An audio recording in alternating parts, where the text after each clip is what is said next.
বর্তমান অন্তর্বর্তী সরকার একের পর এক আন্দোলনের মুখে পড়ছে। গত 10.5 মাসে 4 শতাধিক আন্দোলন মোকাবেলা করতে হয়েছে সরকারকে। একদল থামলেই নতুন একটি পক্ষ দাবি নিয়ে মাঠে নামছে। আন্দোলনের মুখে বিভিন্ন সময়ে চাপের মুখে পড়েছে প্রশাসন। প্রেসক্লাব, সচিবালয় ও শাহবাগে প্রতিদিনই অবস্থান কর্মসূচি, মিছিল এবং অবরোধে উত্তপ্ত রাজধানী। সচিবালয় কর্মচারীরা সরকারি চাকরি সংশোধন অধ্যাদেশের বিরোধিতা করে বিক্ষোভে নামে। এনবিআর কর্মকর্তারা রাজস্ব সংস্কার অধ্যাদেশ বাতিলের দাবিতে কলমবিরতি ও অবস্থান কর্মসূচি পালন করছে। চাকরিচ্যুত বিডিআর সদস্যরা শাহবাগ অবরোধ করে পুনর্বহালের দাবি তুলেছে। ইশরাক হোসেনের সমর্থকরা মেয়রের চেয়ারে বসার দাবিতে টানা আন্দোলনে আছে।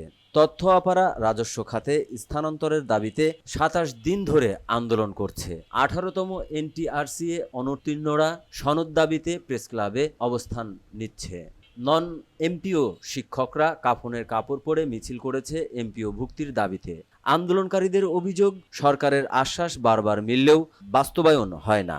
এতে ক্ষোভ ও বিক্ষোভের মাত্রা বাড়ছে।